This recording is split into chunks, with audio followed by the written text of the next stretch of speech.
ایک مسلمان کا جس طرح اللہ تبارک و تعالیٰ کے ساتھ ایک گہرا، مضبوط اور سب سے مستحکم رشتہ ہوتا ہے، اور جس طرح اس کا سب سے مضبوط اور مستحکم رشتہ نبی کریم صلی اللہ تعالیٰ علیہ وسلم کی عالی مرتبت بارگاہ کے ساتھ ہوتا ہے، ان مضبوط رشتوں کے ساتھ ساتھ پھر انسان کے تعلقات معاشرے کے ساتھ ہوتے ہیں، کنبے کے ساتھ ہوتے ہیں، پڑوسیوں کے ساتھ ہوتے ہیں، دوستوں کے ساتھ ہوتے ہیں، استاد شاگرد کا آپس میں رشتہ ہے، پیر مرید کا آپس میں رشتہ ہے، بھائی کا بھائی سے تعلق۔ ان سارے رشتوں کے ساتھ ساتھ انسان کا ایک رشتہ اپنے آپ کے ساتھ بھی ہوتا ہے، انسان کا اپنے نفس کے ساتھ، اپنی ذات کے ساتھ بھی تعلق ہے۔ نبی کریم صلی اللہ تعالیٰ علیہ وسلم نے ایک لفظ کہہ کے نا کہ تم پر تمہاری ذات کا بھی حق ہے، تم پر تمہارے نفس کا بھی حق ہے، تو ہم پر ہمارے حقوق بھی نبی کریم نے مقرر فرما دی۔ جناب عبداللہ ابن عمر خود فرماتے ہیں کہ سرکار نے مجھ سے پوچھا کہ عبداللہ یہ بات ٹھیک ہے کہ تم ہر روز ہی نفلی روزہ رکھتے ہو اور ہر رات ہی نفلی عبادت کرتے ہو؟ تو میں نے عرض کیا یا رسول اللہ صلی اللہ تعالیٰ علیہ وسلم ایسا ہی ہے۔ اللہ کے پیارے حبیب علیہ الصلوۃ والسلام نے فرمایا ایسا نہ کرو۔ وہ نفلی روزہ رکھتے تھے، ہر روز ہر رات نفلی عبادت کرتے تھے، تو محبوب نے ان سے تصدیق کرانے کے بعد فرمایا ایسا نہ کرو، کبھی روزہ رکھا کرو، کبھی افطار کیا کرو، اور فرمایا کبھی نماز پڑھا کرو، کبھی سو جایا کرو۔ کیوں؟ اس لیے کہ حضور فرمانے لگے تمہارے جسم کا بھی تم پر حق ہے، تمہاری آنکھ کا بھی تم پر حق ہے کہ اسے نیند آتی ہے، تمہاری بیوی کا بھی تم پر حق ہے، اور فرمایا تم سے جو ملاقات کرنے کے لیے آتا ہے اس کا بھی تم پر حق ہے۔ تو یہ لفظ کہہ کے کہ تمہارے اپنے اوپر بھی حقوق ہیں، تمہاری ذات کے بھی تم پر حق ہے۔ بعض لوگ تصوف اور طریقت کے نام پر بہت مشکل باتیں کرتے ہیں اور بہت مشکل باتیں سناتے ہیں، اور بعض لوگ پھر ان باتوں کا بڑا سخت اور مشکل معنی بھی لیتے ہیں کہ بڑی شدید جد و جہد کرنی چاہیے، ہمیشہ راستہ وہی اختیار کرنا چاہیے جو مشقت والا ہو، ہمیشہ وہی کام کرنے چاہیے جن کے اندر زیادہ دشواری ہو۔ ٹھیک ہے، بعض اوقات مشقت والے کام، مجاہدے والے کام انسان کی نفس کی تربیت کے لیے بڑے اچھے ہوتے ہیں، لیکن ایسی مشقتیں، ایسے مجاہدے جو انسان کو اتنا کمزور کر دیں کہ وہ ضرورت کے جو حقوق ہیں وہ بھی پورے کرنے کے قابل نہ رہے، اس کی صحت پر ہی اثر انداز ہو جائے، وہ آنے جانے والوں سے ملنے کے قابل ہی نہ رہے، وہ دیگر اس کے ذمے جو اس کے خاندان کے، قبیلے کے بال بچوں کے حقوق ہیں وہ ادا ہی نہ کر سکے، تو اسلام اس کی بھی اجازت نہیں دیتا۔ خود ساختہ تصوف اور خود ساختہ طریقت کا جو مفہوم لوگوں نے بنا لیا ہے وہ مفہوم بھی درست نہیں ہے۔ ہمارے بزرگ تھے شیخ المشائخ اور استاذ الاساتذہ حضرت شیخ محمد تحسین رضا خان صاحب ریلوی رحمۃ اللہ تعالیٰ علیہ، 50 سال کے لگ بھگ انہوں نے درس حدیث دیا ہے۔ تو میں ان پر ایک مضمون لکھ رہا تھا، میں نے ان سے عرض کی حضور آپ تہجد پڑھتے ہیں؟ فرمانے لگے نہیں، میں عشاء جماعت سے پڑھتا ہوں، اس کو بھی سالوں بیت گئے، اور میں فجر جماعت سے پڑھتا ہوں، یہ بھی میری زندگی کا معمول ہے، لیکن میں سحری کے وقت اس لیے نہیں اٹھ پاتا کہ مجھے صبح 8 بجے بیٹھ کر بچوں کو درس حدیث پڑھانا ہوتا ہے، عشاء کے بعد مجھے مطالعہ کرنا ہوتا ہے، تو میں سمجھتا ہوں یہ بھی میرے لیے نفلی عبادت ہے، لہذا میں رات کو بھی کتاب و سنت دیکھتا ہوں اور سارا دن بھی کتاب و سنت پڑھاتا ہوں، امید ہے میرے رب مجھے تہجد کا اجر بھی عطا کرے گا۔ عزیز دوست، آپ یاد رکھیے گا، اس کو سمجھیے گا کہ ہمارے ہاں بعض لوگ بعض چیزوں کو زیادہ دشواری بنا لیتے ہیں۔ فلاں آدمی کو میں نے کبھی نفل پڑھتے نہیں دیکھا، یہ طریقت نہیں کہ آپ نے اسے نفل پڑھتے نہیں دیکھا تو وہ صوفی نہیں۔ آپ یہ بتائیے کبھی فرض چھوڑتے تو نہیں دیکھا، کبھی اسے ضروریات دین کو چھوڑتے تو نہیں دیکھا؟ اور نفل تو ویسے بھی انسان کا رب سے ذاتی معاملہ، ہو سکتا ہے سامنے والا چھپ کے پڑھتا ہو سکتا ہے وہ کسی ایسے لمحے میں پڑھتا ہو جب وہ سمجھے کہ اس وقت مجھے تنہائی میسر ہے۔ تو حضور نے فرمایا تمہارے نفس کا بھی تم پر حق ہے، جن چیزوں کو اللہ رسول نے جائز قرار دیا ہے وہ کوئی شخص بھی استعمال کرتا ہے تو اس کو کوئی شخص ناجائز کر سکتا نہیں، کسی کو بھی اس کا اختیار اور حق حاصل نہیں ہے۔ بلکہ صحیح بخاری کے اندر سیدہ عائشہ صدیقہ رضی اللہ تعالیٰ عنہ کی ایک روایت موجود ہے، آپ فرماتے ہیں نبی پاک صلی اللہ تعالیٰ علیہ وسلم نے کوئی کام کیا، بعد میں رخصت دے دی، اجازت دے دی، فرمایا چاہے کرو چاہے نہ کرو، نہ کرنے کی اجازت دے دی، پہلے سرکار نے کیا۔ تو بعض لوگ ایسے تھے جنہوں نے اس رخصت سے فائدہ نہیں اٹھایا، وہ کام کرتے رہے، حضور نے اجازت دی تھی لیکن انہوں نے اس اجازت سے فائدہ نہ اٹھایا۔ تو نبی کریم علیہ السلام کو جب اس بات کا علم ہوا تو محبوب نے اللہ کی حمد کی، اور حضور فرمانے لگے یہ بعض لوگوں کو کیا ہو گیا ہے کہ وہ ان کاموں سے بچتے ہیں جو میں کرتا ہوں، یعنی جس رخصت اور گنجائش پر میں عمل کر رہا ہوں اللہ کا محبوب ہو کے وہ اس چیز کو چھوڑ رہے ہیں، اس سے اعتراض برت رہے ہیں حالانکہ میں اجازت دے رہا ہوں. اور پھر اللہ کے حبیب علیہ السلام نے کیا خوبصورت انداز میں اس سارے مفہوم کو اتنا سمیٹا کہ اس کو ہمیشہ کے لیے بند کر دیا. اللہ کے محبوب فرمانے لگے مجھے اللہ کی قسم میں تم سب سے زیادہ رب کو جانتا ہوں اور میں تم سب سے زیادہ اللہ سے ڈرتا ہوں. تو جب میں کسی گنجائش پہ عمل کر رہا ہوں، جب میں کسی ضرورت پر عمل کر رہا ہوں، تو یہاں ایک دوست تشریف لائے ہمارے پاس، تو وہ ہمیں مشورہ دینے لگے کہ آپ کے ہاں بچوں کو چھٹی ہوتی ہے تو وہ تقریباً 1.5 دن بنتا ہے، ظہر کی نماز کے بعد ہفتے کو وہ چلے جاتے ہیں اور اتوار کا سارا دن وہ چھٹی میں رہتے ہیں، تو یہ 1.5 دن پورا ان کا ضائع ہوتا ہے. تو یہ تو معاملہ ٹھیک نہیں ہے. اس طرح تو ایسا ہے نا کہ مدارس دینیہ میں کیا کام ہے چھٹی کا.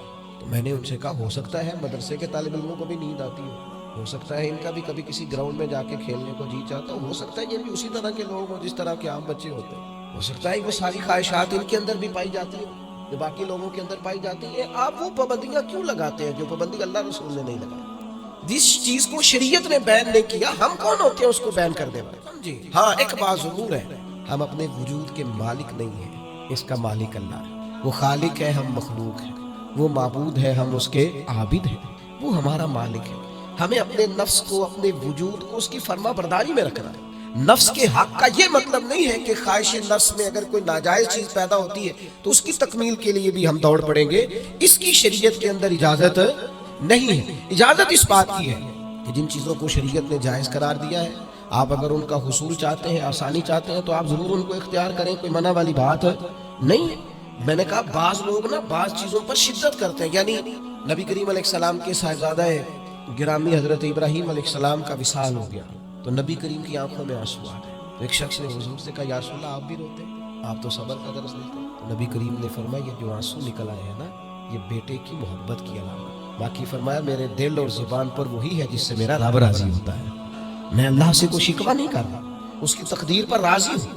لیکن یہ کہ جو انسان پر اللہ تعالیٰ نے کچھ فطری محبت رکھی آپ اس کو بھی قبول نہیں کرتے بعض لوگ. تو کچھ لوگ بعض لوگوں پر زیادہ شدت کرتے ہیں، بعض لوگ بعض چیزوں کے معاملے میں زیادہ شدت کا. حضرت عمر کو نبی پاک نے کچھ نذرانہ دینا چاہا، ہدیہ دینا چاہا. ایک ہے آپ کسی سے مانگتے ہیں، ایک ہے کوئی آپ کو دیتا ہے. ان دونوں باتوں میں وہ جو تحفہ لینا دینا ہے اسے تو حضور نے فرمایا محبت بڑھتی ہے. تو حضرت یہ صحیح بخاری میں موجود ہے، نبی کریم نے کچھ دیا تو حضرت عمر عرض کرنے لگے نہیں یا رسول اللہ ضرورت نہیں. تو محبوب نے فرمایا جو بن مانگے ملے وہ تو اللہ کی طرف سے ہے. وہ ایک صاحب مجھے کہنے لگے فلاں صاحب کہتے ہیں ہم چندہ نہیں مانگتے. تو میں نے کہا وہ زیادہ نیک ہونا چاہتے ہیں، کوئی حرج والی بات نہیں. وہ چندہ نہیں مانگتے، وہ زیادہ پرہیزگار ہونا چاہتے ہیں، زیادہ آگے بڑھنا چاہتے ہیں. ورنہ نبی پاک نے تو اعلان کیا ہے کہ تبوک پہ جانا ہے، مجاہدوں کو چندے کی ضرورت ہے. اعلان کیا کہ نہیں کیا رسول پاک نے؟ تو آپ اس کو علماء کی توہین کا پہلو بنائیں گے؟ رسول اللہ صلی اللہ علیہ وسلم نے اعلان نہیں فرمایا؟ اگرچہ مالک کے کل ہیں لیکن حضور نے اعلان کیا. اور قرآن مجید میں تو کفار نے شکوہ کیا ہے کہ رب ہم سے مانگتا ہے معاذ اللہ. اس کا معنی یہ ہے کہ اللہ فقیر ہے ہم غنی. یا آپ 28ویں پارے میں دیکھ لیں کہ رب کہتا ہے قرض حسنہ دو، تو آپ کیا معاذ اللہ یہ آیتیں دیکھ کے اللہ پر تنقید کریں گے؟ معاذ اللہ ثم معاذ اللہ، نقل کفر نباشت کہ اللہ لوگوں سے کہتا ہے میرے راستے میں خرچ کرو، اور ایک جگہ نہیں جگہ جگہ کہتا ہے. آپ کو زیادہ نیک ہونا چاہتے ہیں؟ یعنی جس بات کا اللہ اعلان کر رہا ہے وَمِمَّا رَزَقْنَاهُمْ يُنْفِقُونَ، جو میں نے تمہیں دیا ہے میری راہ میں خرچ کرو، جس کا حضور اعلان کر رہے ہیں. ایک شخص کھڑا ہوگا تھا جو ہو مولوی چندے مانگتے. او خدا کے بندے، جو کام عین کتاب و سنت میں موجود ہے تم کو ضرورت سے زیادہ نیک ہونا چاہتے ہو تو یہ تمہارا خود ساختہ دین ہے، یہ رسول اللہ کا دین نہیں ہے. یہ تمہارا، اور لوگ ہیں کہ کہہ رہے ہیں واہ واہ بڑی بات ہے. تو اس لیے ہمارے وجود کا بھی ہم پر حق ہے. چند ایک نفس کے حقوق آج بیان کر لیں. سب سے پہلا ہمارے نفس کا ہم پر حق یہ ہے کہ ہم اپنے آپ کو پہچانیں، اپنی صلاحیتوں کو پہچانیں، اپنے اوپر غور کریں. قرآن مجید نے ارشاد فرمایا کہ بل الانسان علی نفسہ بصیرہ، فرمایا بلکہ انسان خود اپنے اوپر گواہ ہے، اسے اپنا پتہ ہے. بہانے بنائے تو بات الگ ہے، یہ خود پر گواہ ہے، اسے خبر ہے. انسان عالم اصغر ہے، ہم نہ اپنے آپ کو پہچانتے نہیں، ہمیں اپنی خوبیوں کا پتہ نہیں ہوتا. یہ جو ہم استاذ کے پاس جاتے ہیں نا، یہ جو ہم مرشد کے پاس جاتے ہیں نا، وہ ہمیں نکھار کے نا تو وہ ہماری خوبیاں ہماری آنکھوں کے سامنے کر دیتے ہیں کہ یہ تمہارے اندر صلاحیت ہے. وہ تراش کے نا پتھر کو تو اسے ہیرا بنا دیتے ہیں، وہ نکموں کو کام کا بنا دیتے ہیں. وہ کیا کرتے ہیں کہ وہ ہمیں ہمارے اپنے آپ سے آگاہ کر دیتے ہیں. یعنی ہے وہی تیرے زمانے کا امام برحق جو تجھے حاضر و موجود سے بیزار کرے اور موت کی شکل میں دکھلا کے تجھے جلوہ یار زندگی تیرے لیے اور بھی دشوار کرے. وہ جو تیرا جینا اوکھا کر دینا. مشکل نہیں میں کہتا اگرچہ اردو ہے لیکن مشکل اور اوکھا، یہ اوکھا ذرا زیادہ وزنی ہے. جو جینا اوکھا کر دے وہ درویش ہوتا ہے جو تیرے لیے مشکل کر دے. بھائی اپنے آپ کو پہچانے، اپنے اوپر غور کریں. اللہ تعالیٰ نے بنایا ہے اور بنانے والا کہتا ہے لقد خلقنا الانسان فی احسن تقویم. بنانے والا کہتا ہے میں نے تجھے بڑی بہترین ساخت میں بنایا. او انسان میں نے تجھے بڑا ہی سونا بنایا. کوئی تیرے ناک پر تنقید کرے تو کرے، تو کہہ تجھے پتہ نہیں یہ چاہت کس کی ہے، میں مرضی سے نہیں بنا، یہ بنانے والے نے بنایا ہے. اس نے تجھے سونا بنایا، تو اپنے آپ کو پہچانتا ہی نہیں. تو جو ہے نا خدا جانے بلندی ہے کہ پستی پر جہاں میں ہوں وہاں کوئی نہیں. تو اپنے قد سے بھی پیار کر، تو اپنے رنگ سے بھی پیار کر، تو اپنے وجود کی ساخت سے بھی پیار کر. اور پھر وہ کہتا ہے تجھے بنایا، باقی سارا کچھ تیرے لیے بنا. والذی خلق لکم ما فی الارض جمیعا. رب کہتا ہے زمین میں جو کچھ ہے نا میں نے سارا تیرے لیے، تجھے اللہ رسول کے لیے بنایا ہے. باقی زمین میں جو کچھ ہے وہ سارا تو پہچانتا ہی نہیں. ہر چیز مسخر ہے تیرے سامنے. اتنا بڑا ہاتھی ہوتا ہے اور ایک عام آدمی ہلکی سی چھڑی لے کے اسے چلا رہا ہوتا ہے. اونٹ کتنا لمبا چوڑا وزنی ہوتا ہے لیکن ایک عام آدمی اس کے ناک میں نکیل ڈال کے اسے گھما رہا ہوتا ہے. کتنی بڑی بھینس ہوتی ہے لیکن چھوٹے سے بچے نے مہار پکڑی ہوئی ہوتی ہے. ایک عام آدمی پائلٹ بن کر جہاز پہ بیٹھتا ہے اور منو ٹنوں کے حساب سے وزن ہے، افراد ہے، لیکن ہواؤں پر سواری کر کے اسے چیرتا ہوا وہ مہینوں کی منزلیں گھنٹوں میں طے کر کے کراس کرتا ہے. تسخیر کائنات کے لیے تجھے بنایا ہے، تو سو رہا ہے، تو جاگتا ہی نہیں، تو اپنے آپ کو پہچانتا ہی نہیں. اقبال سے کسی نے کہا میں رب تک جانا چاہتا ہوں. اقبال کہنے لگے عجب نہیں کہ خدا تک تیری رسائی ہو، پر تیری نظر سے تو پوشیدہ ہے آدمی کا مقام. تو بندے کے مقام کو نہیں سمجھ سکا ابھی تک. من عرف نفسہ فقد عرف ربہ. درویش کہتے ہیں جو اپنے آپ کو پہچان گیا وہی تو اپنے رب کو پہچان گیا.